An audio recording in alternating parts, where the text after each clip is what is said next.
Here we go for the Magic Secret Show. We'll start with Lord's Prayer. We'll go from there. Our Father who art in heaven, hallowed be thy name. Thy kingdom come, thy will be done on earth as it is in heaven.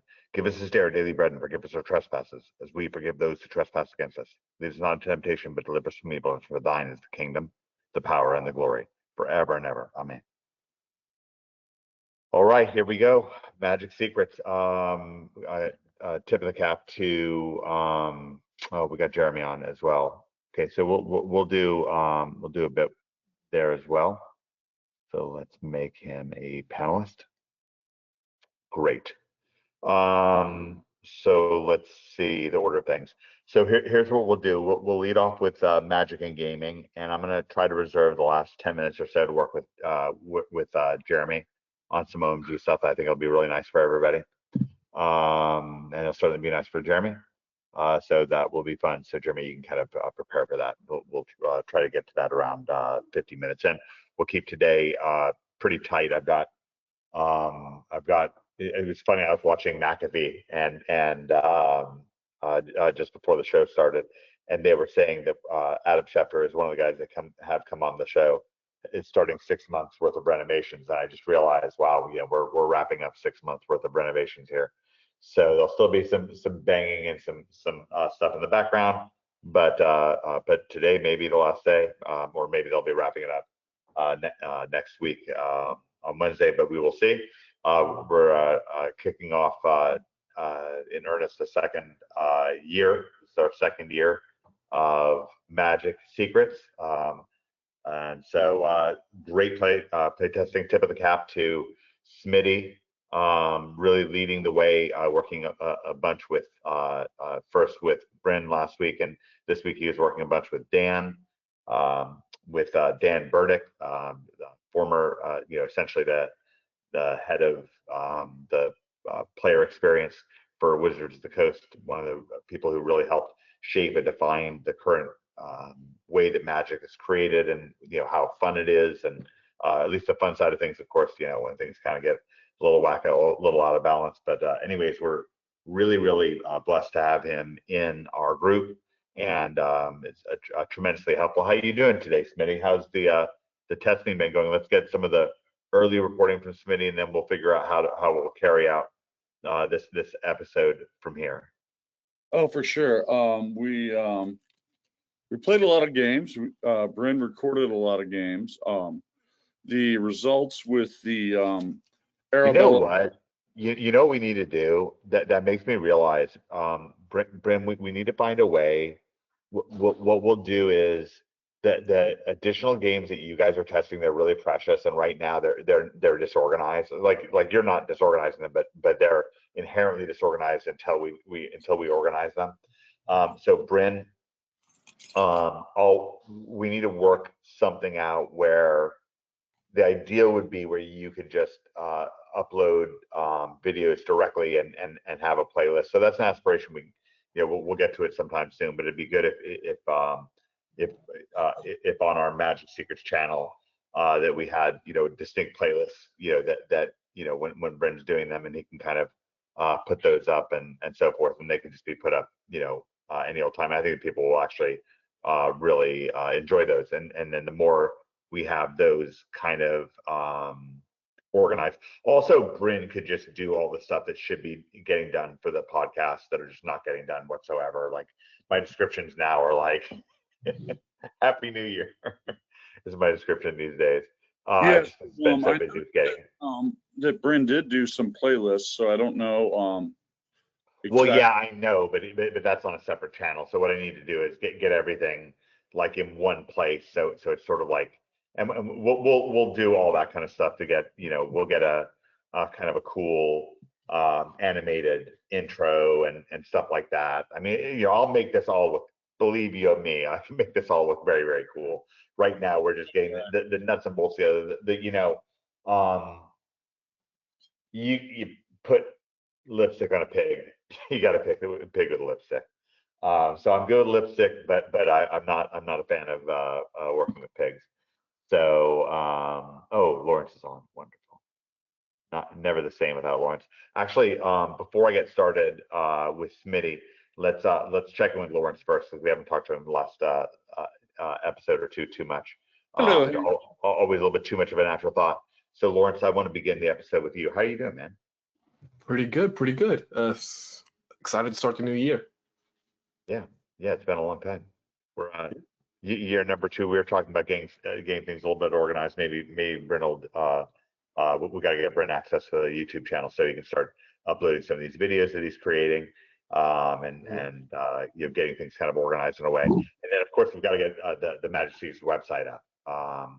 Okay, yeah. And really make it look great, and then kind of cross-organize things. So make it like once between the website and then this group, this group is sort of the heart of things, right?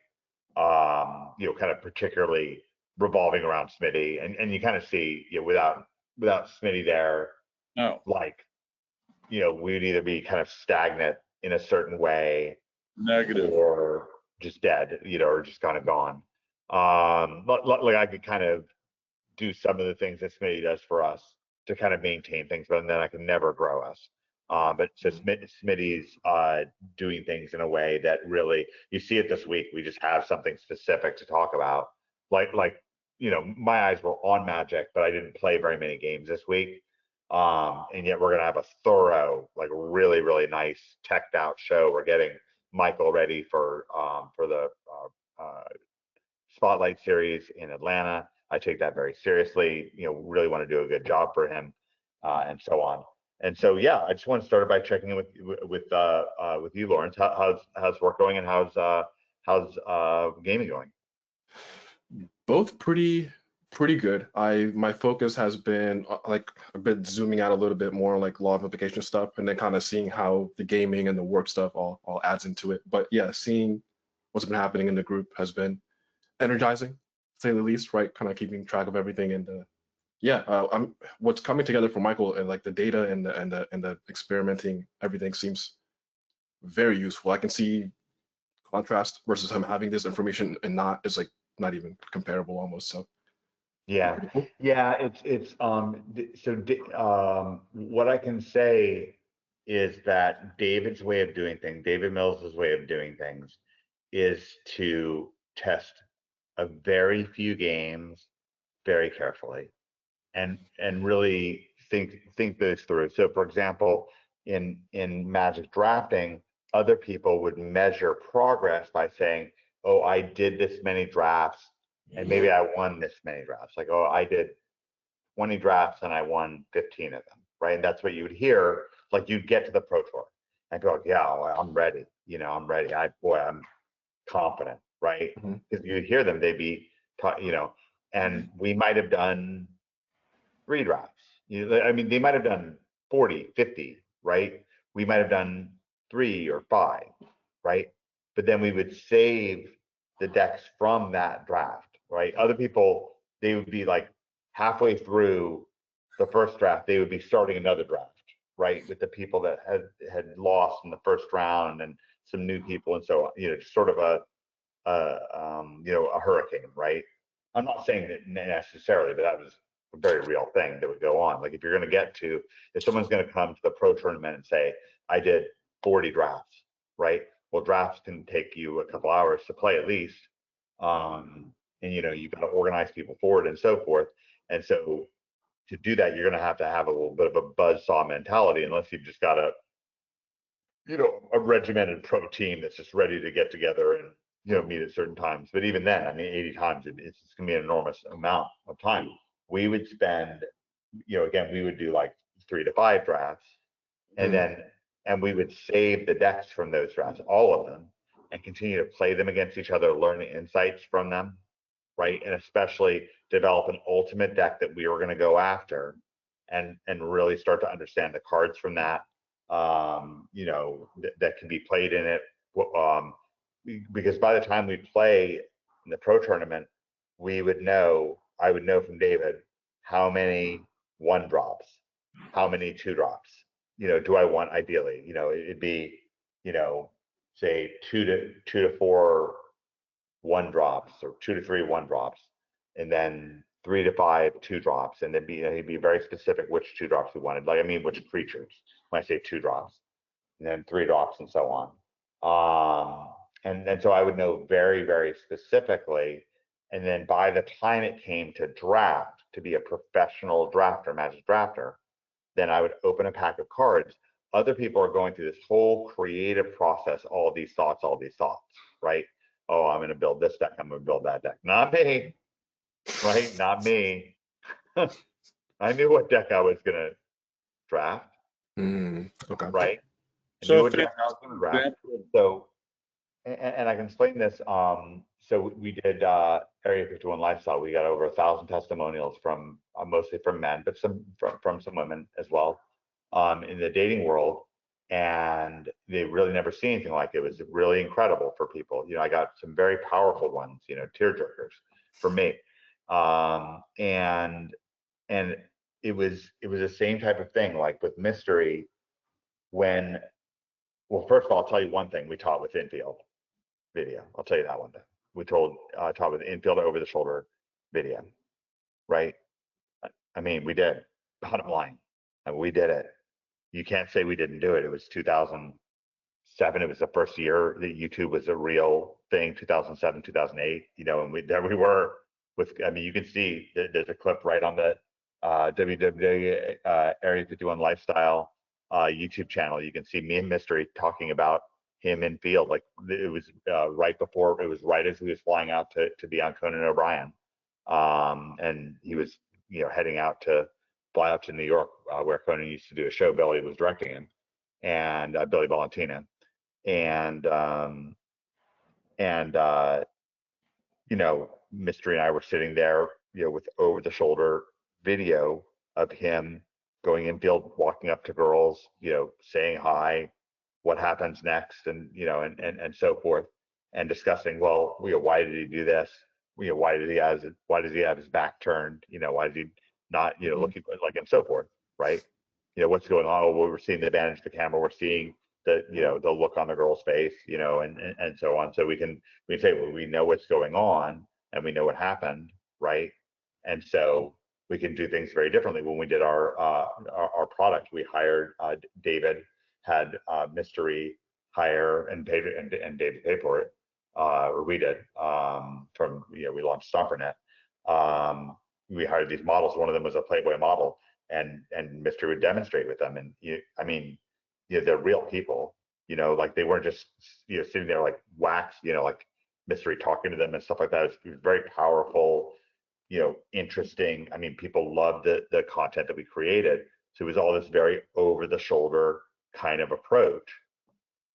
And then to what? So like when Mystery was going to, and I, you know, I saw this, I was like, oh, it's just like magic, and that's an important lesson. Like when he would go to a bar, let's say, or a party, he wouldn't see a group. I mean, he would see a group. He had that distinction that there was a group. He invented something called group theory, which was very smart. The point is, the specific point was, you didn't want to see it. It was not useful. And Smitty can talk about this. Smitty understands this stuff, and we had the baseline of this training stuff. So like we had the videos to pull from, and so we could coach. It made it a lot easier. You know, we could do it ourselves and we could coach. But you wouldn't see a room, like let's say there's 100 people in a room. You don't see it as a masses. It's just totally, it misses the point. I mean, you're gonna be completely off. You can't talk to 100 people as if they're one masses. Hey, masses, do this. You know, it's like what? You know, no one's gonna even listen to you, right? Like, I mean, give me a break. You know, some lunatic jumping up and down, screaming, or you know, who knows? Maybe 3 people listen to you. Who knows? But what do they listen? What does that mean, right? So no, but do also, someone could say, well, they're all individuals, and maybe that's a distinction, and maybe that's even better. I mean, it'd be better than, it's certainly better than saying, oh, it's masses, right? I mean, well, but then if you had somebody who just was this completely narrow focus like that, first of all, they'd be just completely lost, right? There's 100 freaking people there, and they can, right? And if they just tunnel in on people, what's going to happen is they're going to, I mean, simply bump into people, for example, right? I mean, just literally physically bump into people. Yeah. Because they wouldn't just be socially aware. They'd be like, no, I'm right? And so that we already know that doesn't work from Jump Street. That's why you see it as a group in the first place. Because if you zoom in overly narrowly, right, then you're screwed. So what do? You're screwed, right? No, there is an answer. There is an answer. There is a semi-soft lock, right? The semi-soft lock is group theory for this type of thing. But it really matters, actually. Group theory utterly matters for every social dynamic. So what it is who'd you come with, right?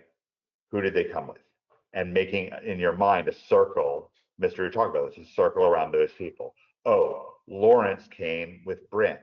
Okay, Mike rolled in here with Theory. That's cool. And now they're hanging out together. Got it. Right. And now I can make sense of it. Oh, yeah. Lawrence knows Bryn from back in the day. Mike and Theory just met last week, but but they came in there hanging out together. Oh, okay, got it. Right. And literally the first meaningful question that Mystery would ask is, how did you guys meet? And why does this matter? Right? Because it's entirely different than what? Yeah. Locking in on the person and pretending like that person doesn't have what. Now that maybe you're very exciting to that new person, right? But that doesn't mean that they don't have what other social obligations, right? So, hey, maybe this is a party. Maybe they were waiting to meet up with these people for months, right? And they were excited to meet up with these people for months.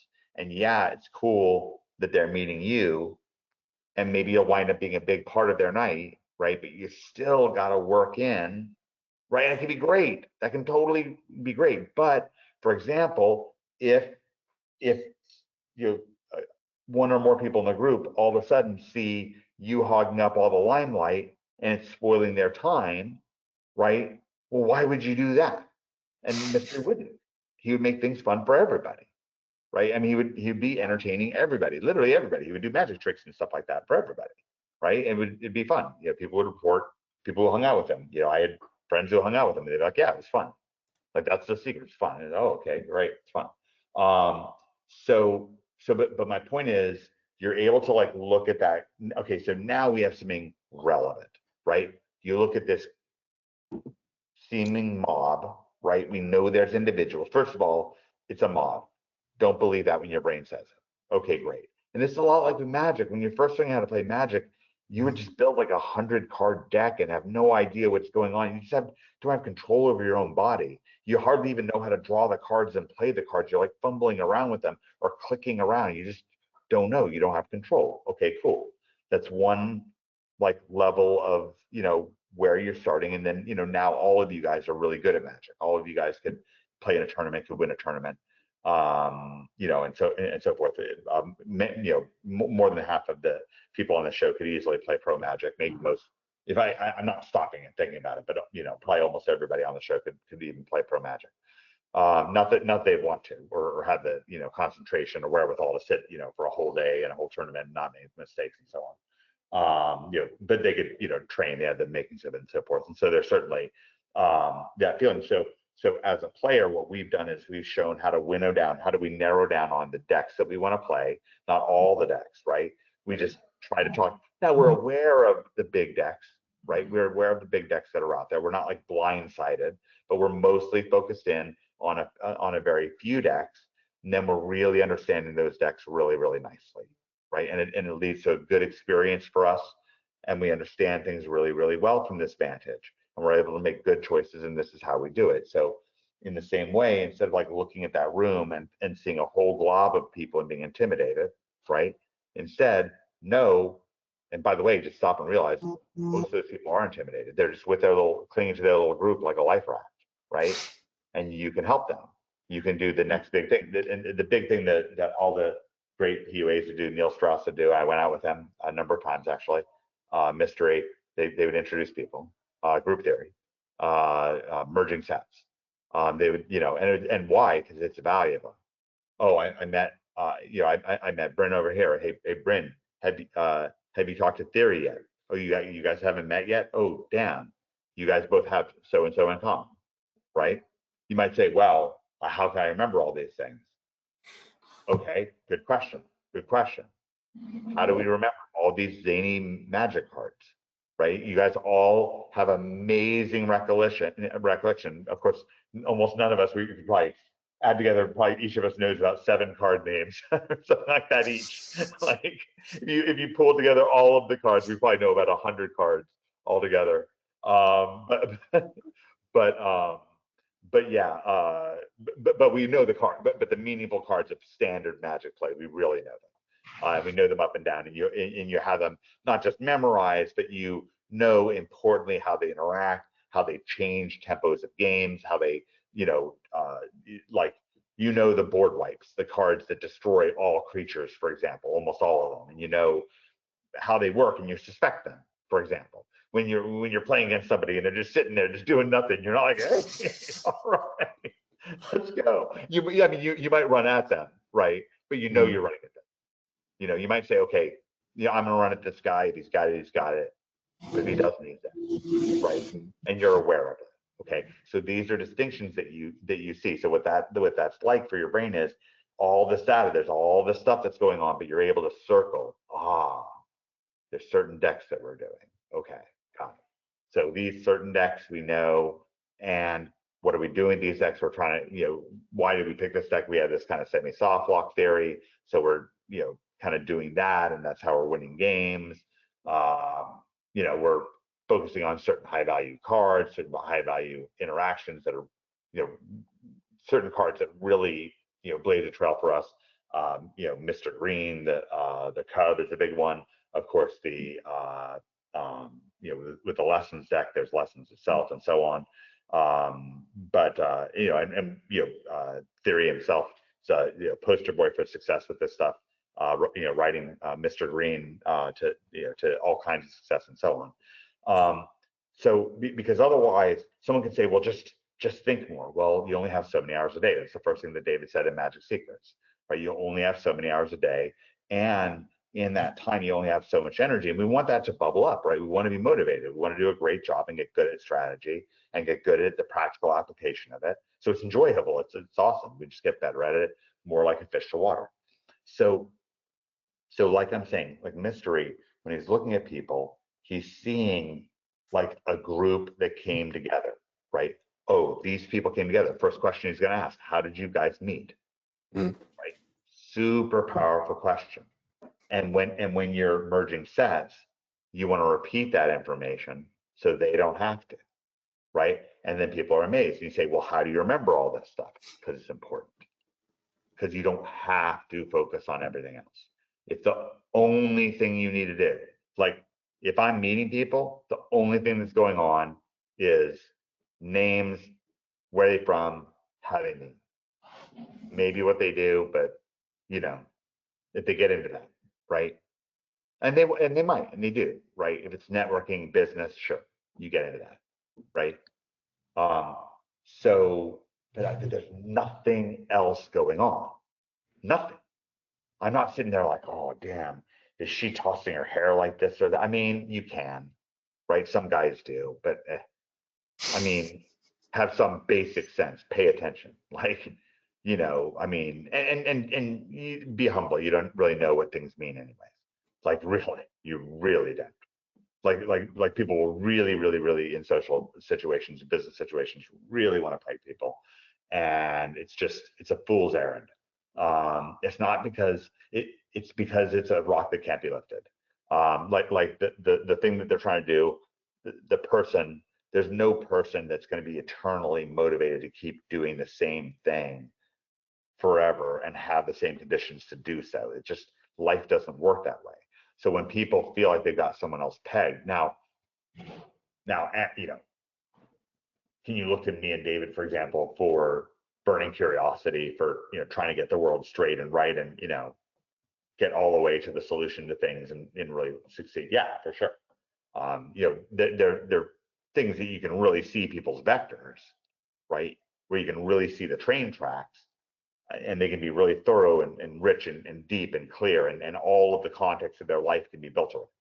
You're like, oh, okay, probably, like, for example, I'm not probably going to break out and start DJing, even though, like, if I go to a music festival, people just stop me right and left. You DJ, right? And I have some very tiny musical aptitude, in some ways, perhaps, but no, like, I mean, no, it's not going to happen. Not even, it doesn't interest me, whatever. Like, I don't want to competitively fight. I know Zuckerberg wants to fight or something like that. I want to do it, and I'd be almost certainly fantastic. I mean, fantastic. I beat a two-time All-American when I was a junior at JMU. So there's no question. But there's no way, and I just have no interest. But for law of implication, bring that to fruition, that's a clear, deep, entrenched train track. And I'm trying to make it easy for other people to have that, and then have their own life, come in on them. And OMG was the first wave. I mean, this is the second wave. It's not going to be the same as the first. Just like when David and I first did, we won all the Magic tournaments, right? But then we weren't like, okay, that's it. That defines us. David had us on to the next, the next thing that we could level up from there, and we then started doing the business stuff and really started rocking it in business and getting some things with our personal life straight and so forth. And look, we get back to games just fine. Play games just fine. We're not, you can't say, oh, aren't you missing out? And what about friendships? Jeez, are you kidding? I have great friendships and love the gaming. I'm getting at all of it. I mean, they say you can't have your cake and eat it too. I mean, meet David Mills, you can. So yeah. So what you've got is a situation where you want to be able to narrow in on information and understand it. So then playtesting then is not about, like, reps is not it. It's not the answer. It's besides the point. It's a waste of energy. It's undisciplined. It's not teaching you anything. Bad practice is not practice, right? It's just not. While we're getting a sense of things, playing games and so forth, that's great. But when we narrow into really, when we have a goal, right, and we want to help Michael get ready, like if we're trying to prepare by ranking in Arena, yeah, playing in Arena is a great way of doing that, right? Like, we can just play in Arena, but I can't prepare Michael just by playing Arena. Like, oh, I could be number one in Arena, right? And legitimately so, but they're just a very different mix of people, and it just happens a different way. It occurs a different way than a tournament that people go out to and fly out to, and fly all the way to Atlanta or fly to Orlando and so on. They're going to have just different choices. They're going to choose different decks. In this metagame, like, I wouldn't send Michael in with Mr. Green right now with what I know, and that's because Bryn really exposed that. Like, hey, we don't want to walk in the lessons right now. Don't really have an answer. Right? Rather than trying to stretch and find an answer, Michael loves red white anyways, and wants to do this kind of token Boros approach that we'll be talking about. But yeah, so that's gonna be a great approach. I think that's a 60-70% winner against lessons game one, and now today, when we get into some a little bit more specifics of Magic in the next few minutes here. But this has been a fantastic lesson we've gotten into today, and it's going to help us as this episode continues and as the series continues. We want to be able to. This is David's way of doing things.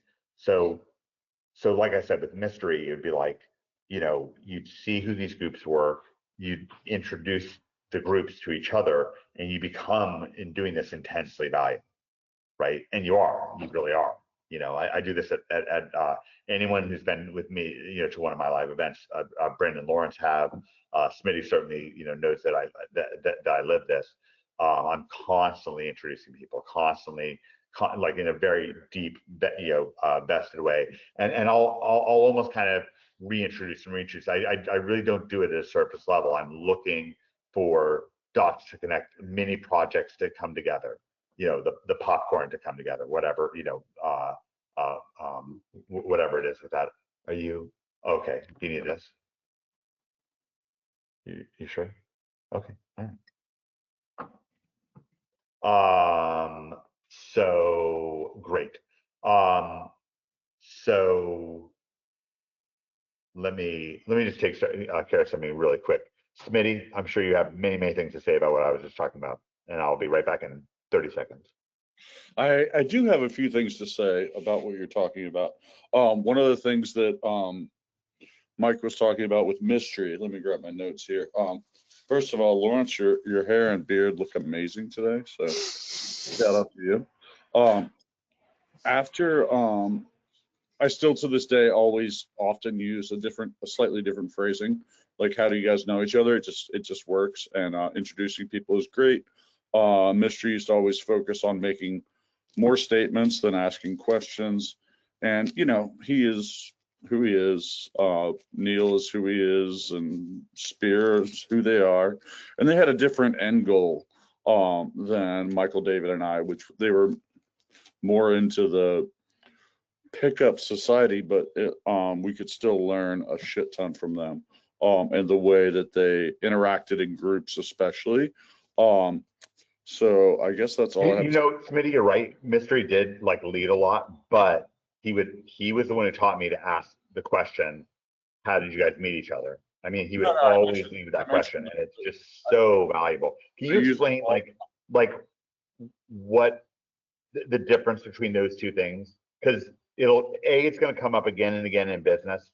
Like, for example, when you're talking agency, you want to know as much about how the business that you're taking them on, like the more you know about how the client that you're taking on, how the dynamics work of their team, and just how to navigate that, nicely and quickly.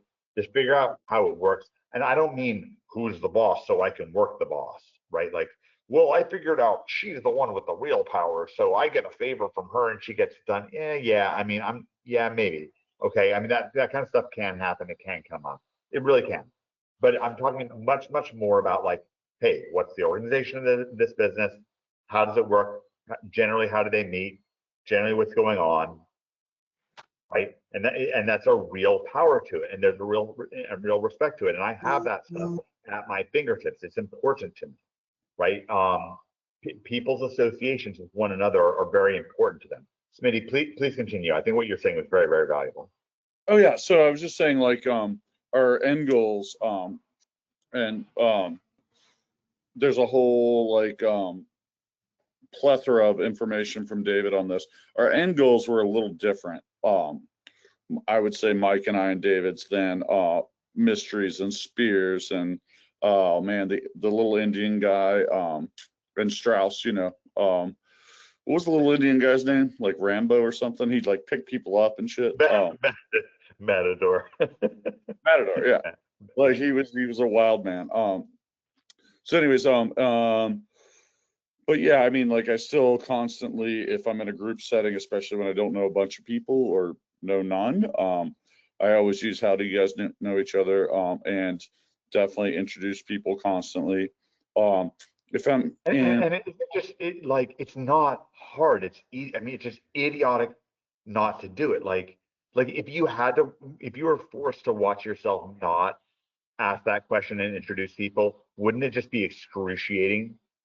I know I do it almost every Thursday. I try to make this one particular wine tasting with my friend on Thursdays and make sure everybody in the room at least has some contact with each other. And but that's fascinating because it's like, but that was a skill that you learned and applied, like, with the PUA stuff, but that just like manna to you. Like you just would never even do things a different way at this point in your life. You would never do that. Is that correct? It's kind of second nature now, yeah. Yeah. But that's a fascinating habit to discuss. And again, that all comes from, so when Smitty's seeing a room, it's correct that he's expecting these three people probably came together, maybe, right? Or maybe not, right? Like, but he has that curiosity. Couples, how they know each other. It can be obviously a couple, like maybe even married or whatnot. Oh, how do you guys know each other? And they kind of giggle and like, oh, this is my wife, blah, blah, blah. Cool, where'd you meet? Blah, blah, blah. And I'm Jason, yada, yada. Yeah. It's my friend Ben, and we come here often and yada, yada. What do you think of the camera? And then it naturally rolls into, oh, and this is Stu, and this is Fred, and this is, and it's extremely valuable. It's exactly how to network. It's exactly how, and because it is the right way to interact with humans. Like what we're saying is not, it's not like a it was in How to Win Friends and Influence People. He would tell you to spam the other person's name. So you'd be like, Lawrence, how are you doing, Lawrence? Man, Lawrence, going good, bro. Lawrence, man. And it would be like, apparently people would just love it. They had never heard their name before. You're the So that would be more like a technique. What I'm talking about now is lifeblood. It's how things work. And if you're ignorant to this, you're not wrong, but you've been educated the wrong way. And this is one of the great things that we taught the world. Like I think that the PUA movement, I mean, in as much as it happened, you know, in as much as people were paying attention to what went on and what you could learn from it, then that idea, and I don't know who came up with it. I mean, you know, I know that mystery, you know, kind of is popularized with, you know, having figured out group theory, and definitely would seem to be the guy that was behind, you know, like debriefing and talking about stuff. He was very much in favor of over the shoulder, and there were it was there was like Ross Jeffries that was out there. A lot of people that were much more theoreticians. That was much more about theory.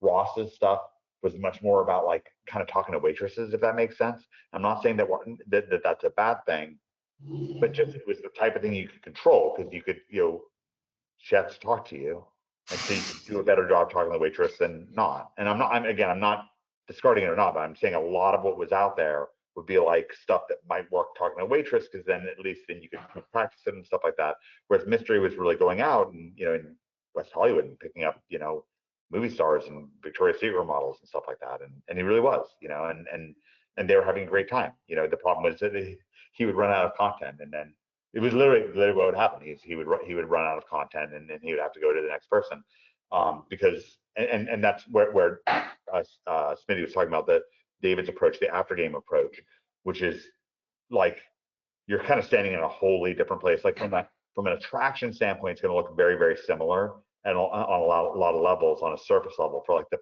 essentially for the first like 15 minutes or so, things are going to look very similar. The first, you know, couple hours is going to look very similar. But then long term, it's going to look very, very different, very, very, very different. I've had to listen to one of Mystery's breakups, and it's just excruciating. And he's practiced with that too, and he has solutions for it, so forth. But instead, I'll tell you, it's much better to have, you know, a high value long term relationship. It's just much better, and long lasting friendships and stuff like that are built really well. So my point though is then to bring things back to Magic, then for our play testing, then we want that play testing to be very, very loving and very very cozied up. It's like, okay, we've got the relationship between this deck and this deck, and we want to understand it. And it's like there's a few decks we really want to understand that relationship and just get what's going on and open ourselves up to it, see what's happening turn 1, turn 2, turn 3, see what the different things that are going on. Now, Bryn, you did a bunch of playtesting from that lens of what I just said, and Smitty was really guiding you through this meticulous type of playtesting. Are you kind of seeing more about how we've been playtesting things, you know, based on that, based on what I'm saying right now, based on kind of ideas I'm activating for you? Yes and no. Great. I would say yes, as I've been immersed more. It was a little bit of like, not like a culture shock, but almost like that, for going from Super Fantasy Kingdom into Magic again. Yeah. And but then you did so very quickly. Yeah. Right, yeah. And for sure with Smitty's help and stuff, and with you highlighting like going through Super Fantasy Kingdom and stuff, for sure made it way easier. And I would say no, like the no part would be me playing like some different decks. So I play like 2 versions or 3 versions of Boros, and then also a Lessons deck. So it's like a little bit, so maybe if I had more time or if I had some more framework, but yeah. And when you say no, what's the no part of that? Kind of like being able to zoom in and live in kind of like one version of one deck for like multiple days. Yeah, but you're gonna have to look at other decks in this case. Like I'm explaining, like we're still kind of basically centric to either Mr. Green or Boros style decks right now. Like we're just kind of, that's where we're at. But by zooming out a little bit like you are and like learning more about lessons and so forth, for example, let's just say that. Because you really want to get to know the Nemesis deck of the format, the most, heavily played deck. Yeah. You're not learning less, and this is, guys, this is great. This was beautiful. You're not being less focused on a Mr. Green deck or on a Boros style deck, okay? But by learning lessons, you're actually learning directly, and this is not this isn't some clever turn of phrase. When you see what I'm saying, you'll see it. It's physical connection that's clear, okay? You're learning more. So my first thought when I was talking to Mystery, and okay, he explained to me, we were at a dinner table from David D'Angelo's thing. He was explaining to me that we were going to go to Saddle Ranch and this bar, and he was like, this is what we're going to do. And he explained what he was going to do and how he was going to do it. And it sounded a lot like a magic game, right? Like, or a strategy. So he was like, I'm going to come inside. It's a big flat top place so you can see all the way around. I'm going to find a seated two girls that are sitting together. I'm going to go over to them, offer them my arms. They'll gladly take it because it's fun and funny. I'll parade them around the room, and then I ask him, well, which one of them are you going to go after, right? And he's like, neither. And he pushes like that, neither. I'm going to drop them off. He did that, neither. Right? You guys felt it when I did that, right? So did I. Neither. My target is over there, right? I did this for her purposes. Right? And he's telling me this at dinner hours before. And the girl there wasn't a plant. He was just theorizing that there was going to be a girl, but there was a blonde girl there that he wound up talking to and, whatever with. But it was wild. I mean, he pried her out of a group of like 10 guys. It was wild. But it all started with him walking in, and getting those two girls and so on. Because the point was that his target would see him with these two girls. That's why he was doing it. So they would see it, right? So in that case, he's not getting to know less about his target, right? By talking to these two other girls. Does that make sense, Bryn? Making it easier. Yeah. He's making it easier, and he's what he's doing is, if you think about it, is he's mixing them, right? Like, I mean, by physics. Yeah. Okay. Just like if I played a drum beat, and then somebody started, doing another rhythm, like, Lawrence started beatboxing, whatever, right? And then he was, and then Bryn started humming, like whatever, right? Okay. Sure. We wind up with what was it in Wolf of Wall Street? Okay? You OMG theme song. But that's okay. So that's the basics of music, right? You're mixing these sounds. Okay. In the same way, you've got this, target, this girl that you're interested in. So you don't like lock in there and stare and wait and see if she just jumps in bed with you. Does that make sense?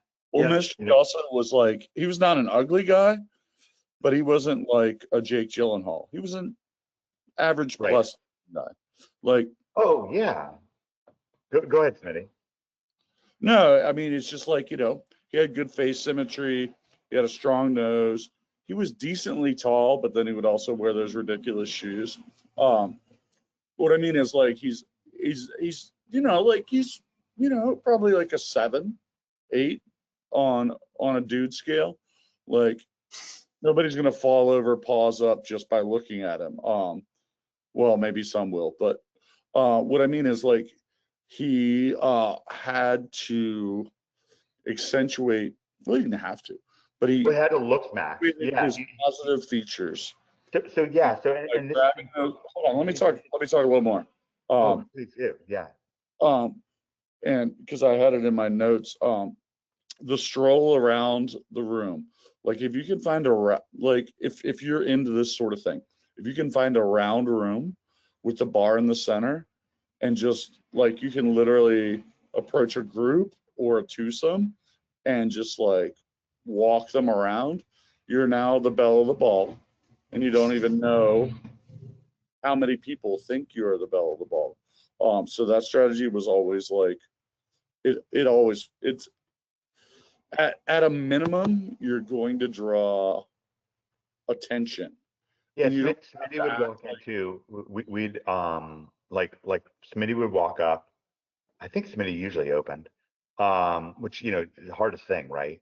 And he would walk up, and next thing I know, he would take like a girl's hand. There'd be two girls sitting together, and he'd take a girl's hand. She would put her hand up. He would take her hand.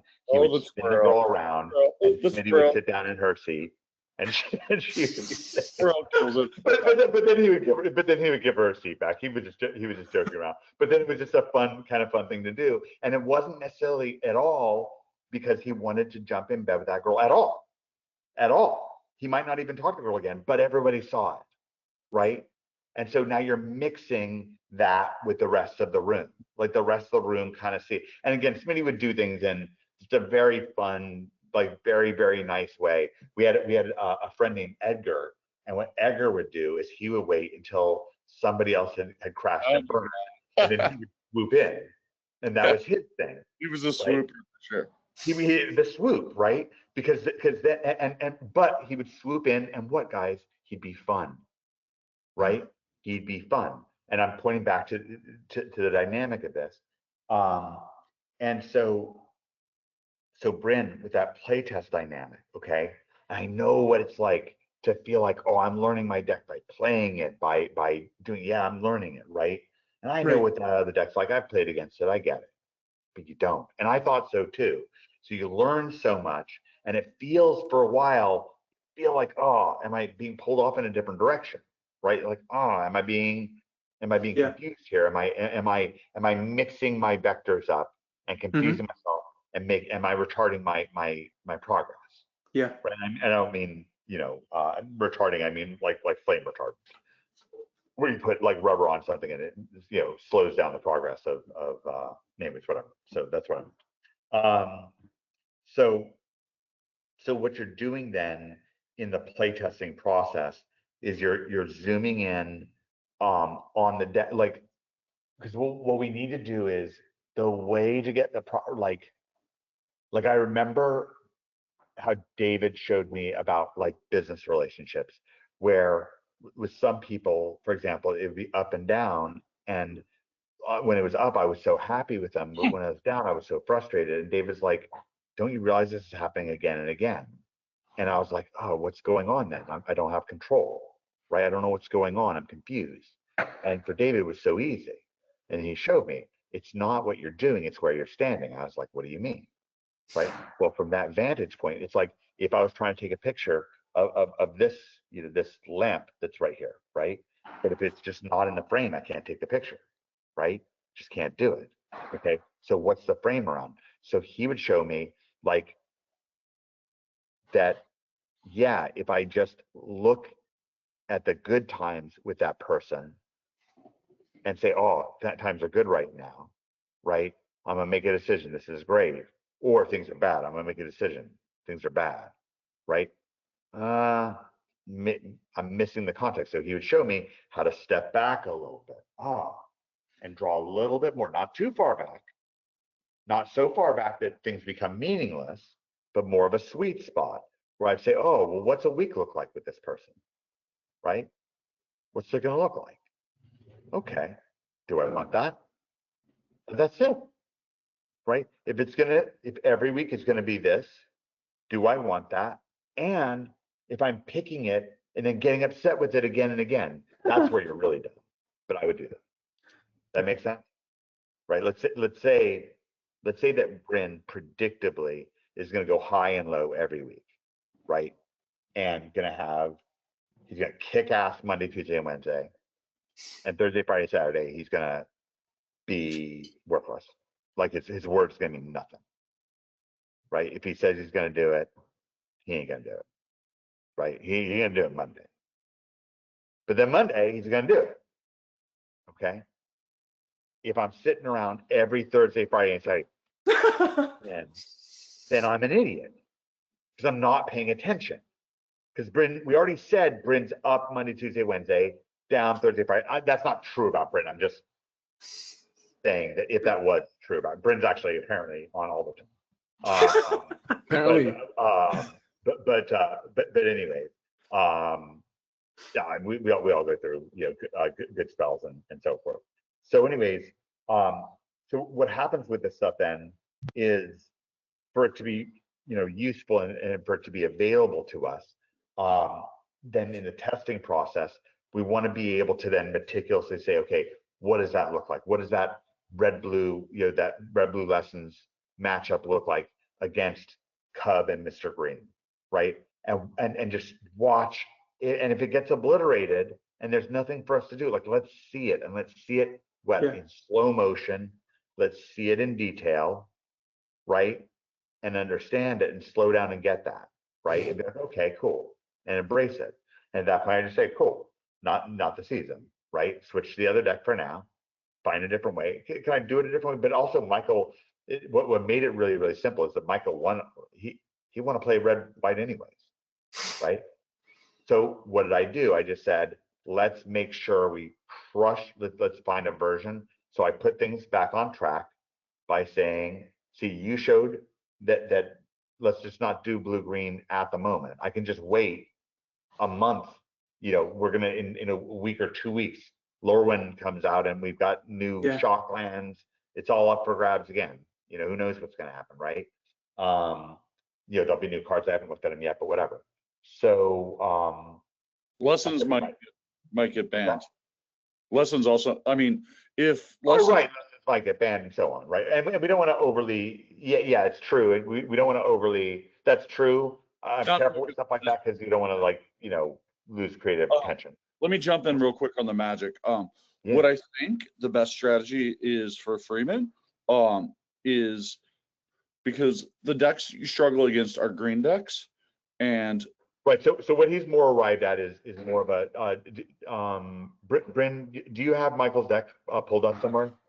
Not yet. I can pull it up. Can you pull it up? And we'll have Bryn, when you're ready, we'll have Bryn share his screen.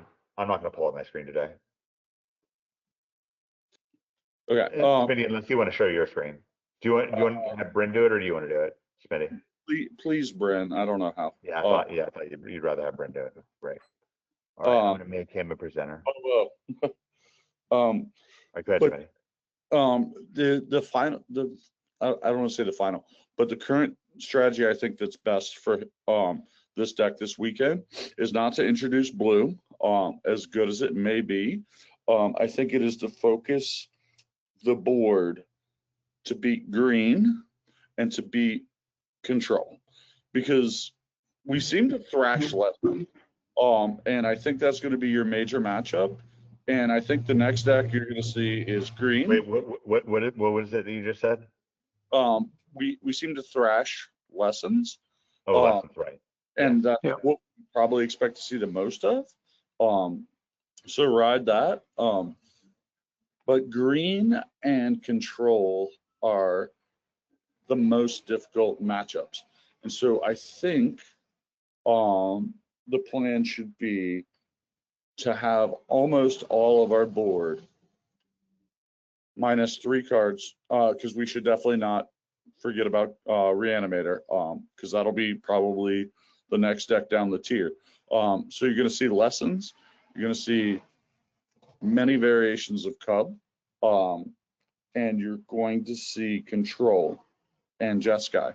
You may see a little Simulacrum, and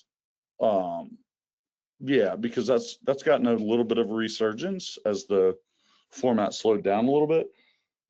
So I think my advice would be to have like probably 6 cards each dedicated. And how without blue are you gonna like kind of break controls back? I think it's going to be Boris Charm and Sunspine Links, because Jeskai needs to gain life. That's their thing. They really need to gain life, and they play a lot of non-basics, and they rely. They don't actually have. You're gonna flop down a 4-drop, and they're gonna. They don't have as many counter spells as we think they do. They basically generally tend to have a couple 3-steps. I mean, they should have 4 get lost, and they should have 4 3-steps ahead. You know, so that's the They kind of. don't have 4 3-steps though. They're playing like 2. Okay. Uh, So 2 3 and steps. No More Lies is their main counter spell. I could be mistaken. But again, that's after sideboard. So now they're probably gonna have like flash freeze or something like that. I wonder if we can bring something down that's like also a creature they can just kill. I mean, you're right. You can't necessarily counter it, and I know that they'll take damage from their lands, but then they can just kill it. What I was thinking, my original thought, I know it doesn't work, was the white talent. We just don't create enough tokens for that to make sense. I don't know what you mean. It's the one that they play in token decks. It's where you first you draw a card every turn. What's that? Caretaker's Talent? Yeah. It's like got a bunny on it. Yeah, okay. Well, that might be a fine. That's not right. That's not right, but it's a direction. That's why when Dan showed the siege, I thought it might be worth looking at. Okay, so Bryn's got like a red white, whatever this would be called, tokens deck pulled up here. And Smitty, what are your notes on this deck? Strengths and weaknesses. It's really cool. It's very powerful. I like it. I enjoy playing it. I think in my version, I favor not having Enduring Innocence main. Let me see if I can find that real quick. I know I have it right here somewhere. Sorry if the music comes on or something, I'll turn it off. No problem. So I was just thinking, as you're saying that Enduring Innocence seems like it'd be really strong against control, isn't it? It's okay versus control. Interesting. Let me see if I can find sorry, maybe my notes are better than I thought. Sorry.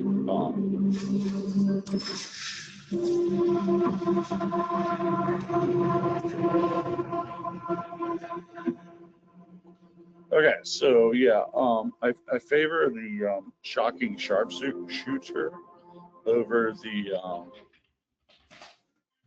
Enduring Innocence, as it helps us go even faster. The 3 mana guy and we're also up to 3 Delny now, which is I probably think is correct. But we just don't have anything, and I think we should probably go to 2 Delcalvin encampments, as it's not often. It's like half the time a tap land for us, and bringing those 2 dudes in is huge. The Firebender Ascension is like the backbone of the deck. Torch the Tower is our best removal right now. We need to probably have Get Lost, Split Up, and 1 Authority of Consuls in the board. And that's kind of what I think about. That's of course versus green. And then versus control, I don't really have a good answer. My original thought was Boros Charm. Just save our guys, and it's very reactive and it's versatile. We don't have anybody we're really going to be like super looking to double strike with, but just surviving the rest is pretty important when you're playing 26 odd creatures or whatever. Okay, and Bryn, can you pull up the siege? Because that's me talking. Some of the decks that we're afraid of, because I've played a ton of Cub. And this This one, right? Bluehead Siege. Yeah. Yep. Can you pull that up? All right, so Smitty, can you explain the idea behind this and why Dan brought it up? Hold on one second. I gotta get back with you guys here. Somehow I've lost you. I can hear you, but I can't see anything. Darn it. It's the Frostcliff Siege. Yeah, Frostcliff Siege is something I put in the Cub deck a little while ago. That's not what we want. I'm so sorry, guys. I'm just bad at this. Yeah, no problem. We just have a picture of Frostcliff Siege on the screen. So, why did you put it in the Cub deck? Plus, yeah, the +1/+0 plus trample with a Bororoid and just in general, you've kind of got dudes, and giving them haste is super sexy. It actually sounds really good. Like what you're Yeah. saying sounds actually really, really good.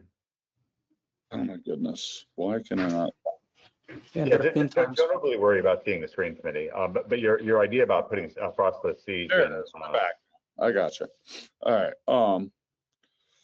Yeah. I like it.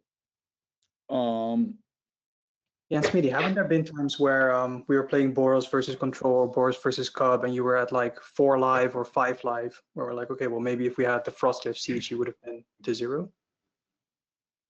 Yeah, for sure. I mean, the thing about like, I love the control deck. Don't get me wrong. That's what if I went to Atlanta this weekend, that's what I'd play, and I'd probably have 3 draws. You know, on the first day because I play slow, but I love that deck. I think the thing I love is a singleton councils and probably maybe even 3 split ups versus the green. As we can Green definitely does not want to see the split ups. They get a little bit of control from their insects. Their pollinators sometimes can help them get around it. You can't as easily, wipe their Orbroid because they can tap it. What's that? You can't always wipe their entire board, but another thing to know in case anybody's watching and wants to play is Mike, you guys might all already know this, but you can thwart Jesky's Revelation by killing your own dude in certain instances. And it's totally worth it sometimes because you're like, okay, I'm going to win next turn as long as this spell doesn't. So you can unravel the entire Revelation by killing your own guy sometimes? Well, no, they have to return something, right? And if that goes away. So you mean if you can counter both of them? Is that what you mean? Sounds like just one. Return. I'm sorry, I learned this from the Shahar guy. I was watching a game, and they bitter triumph their own dude, and it fizzled the spell. They didn't get in life. They didn't get the dudes. That's crazy. Sorry, they still got the 4 damage, but they didn't gain the life and they didn't get the dudes. Spell or permanent to owner's hand. Now, how that happened? Now, which creature did it fizzle? Was it the one that like was it like it was bouncing a creature and then that creature was that makes sense. I think So in this people they were returning a spell and targeting a creature.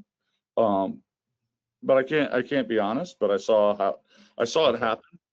Okay, so don't treat this as the official rule on it, but look out for that. Yeah. The cool thing about the Boros deck is I think I probably thought about this a lot. I do keep the singleton song as it is so powerful with the Ascension and Arabella. And that's asking a lot, but like it's a singleton that can just pull you out of games that you're not going to win otherwise. And I thought a lot about going up to 4 Arabellas because she is the Bella of the ball for sure. Not against control, of course, but Voice of Victory is really kind of the bell there. So yeah, but versus just in general. So like your Torch the Towers are also like kind of like the Mindspring Merfolk of Atlantis Shuffle. Like they're the cards you're gonna love a lot of time, but you're gonna take it out a lot too. You know, they function super well against creature decks because you have all the tokens to sack. But they're absolutely worthless versus Jeskai. And they're kind of meh versus green, but you're going to keep them in anyway because Cub. Yeah, I think you need the split ups to get lost. I don't know if you need the consoles or not. I've run into a couple of life gain decks with this deck, and I won, like small sample size. But I don't, yeah. I think that's something that I would normally be afraid of, but I wasn't, and I just won.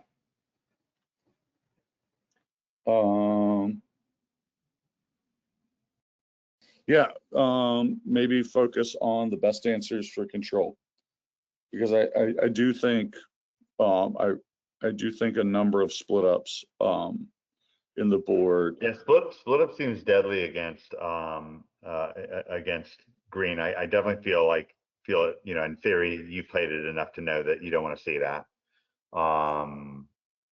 Okay, let's handle things this way. We're past the hour, and I've got construction sound, unfortunately, again. I wanted to get to more with we're working with Jeremy on some SEO stuff today.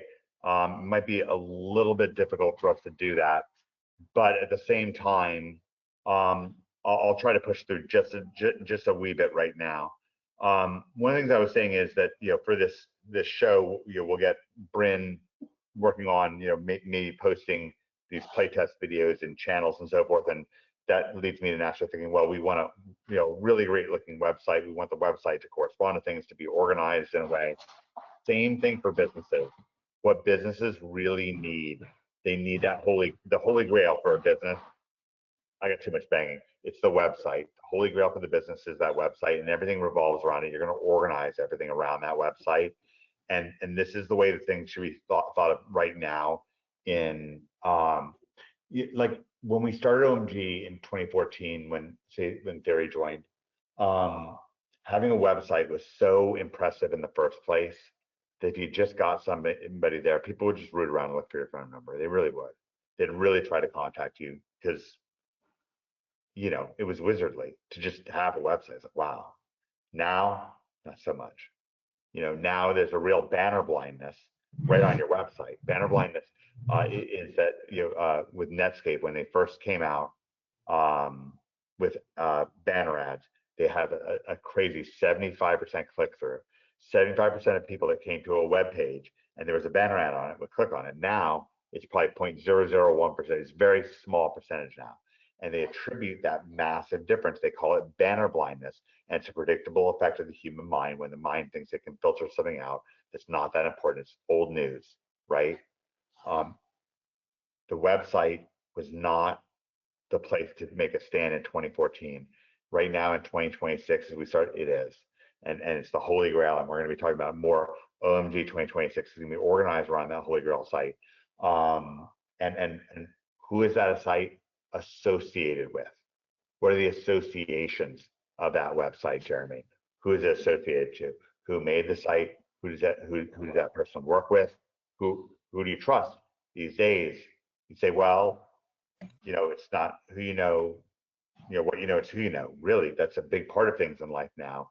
And it's a massive trust signal, who you know. If we can have that built in, which we can, if we can have Billy Valentino from Conan O'Brien, directing your video shoots for your clients so they look like $1 million. Hey, for example, and working with big companies and so forth. SEO, we're doing SEO for giant companies that and trust. You go to the mall, you see them at the mall. You're like, wow, I love this company, or at least you or somebody in your family. That's why they're at the mall. Okay, that's what I'll say about that. It was a short bit, Jeremy. I wanted to do more of it, but massive banging will break out any time now. Great first episode for 2026. It's gonna be a great year. I can't even imagine where this show could be in a year from now, and how much we'll have enjoyed it in the meantime, and seen it thrive. No doubt we'll have that website and YouTube channel set up and so on, and that'll help us grow and thrive. But what a great start. I'm going to leave the last few minutes here to anything that Theory wants to say. Good show. There was a couple of good things that resonated with me, actually. I'm not going to go into it too much because it would take a while, but at the start, there was a little bit of a mini breakthrough, I thought, with the approaches, where if you just focus on basically meeting them and introducing people and asking, what was it? Who are you with, and what was it, Mike? How did you meet? How did you meet? How did you meet? Yeah, and that's all you do, and then everything else kind of get done for you. Everything flows there because it answers so many questions. Yeah. And other things don't, by the way. Other things can feel meaningful, but quickly become onerous, entangled, difficult to manipulate. Yeah.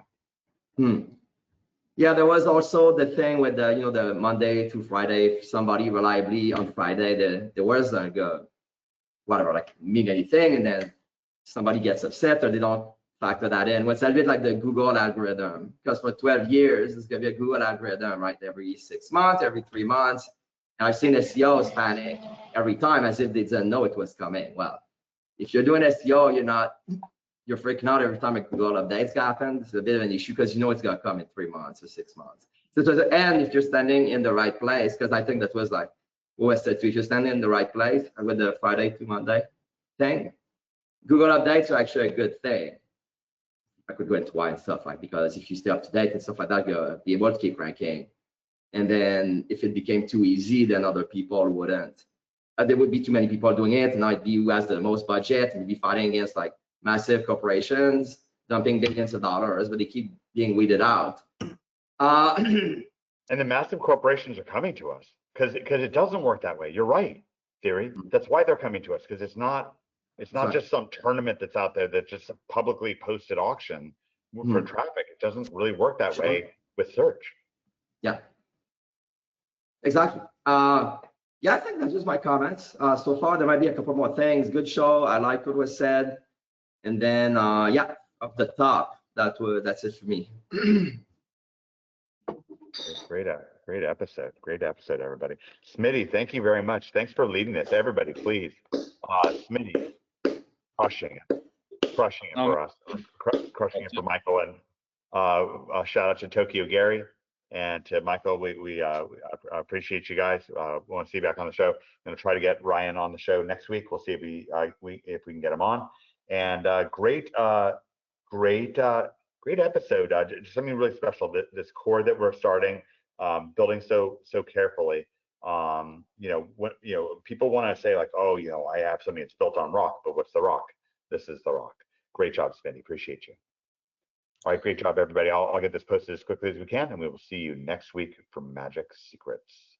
We'll be hearing back hopefully from Michael. Hopefully Michael does great in Atlanta.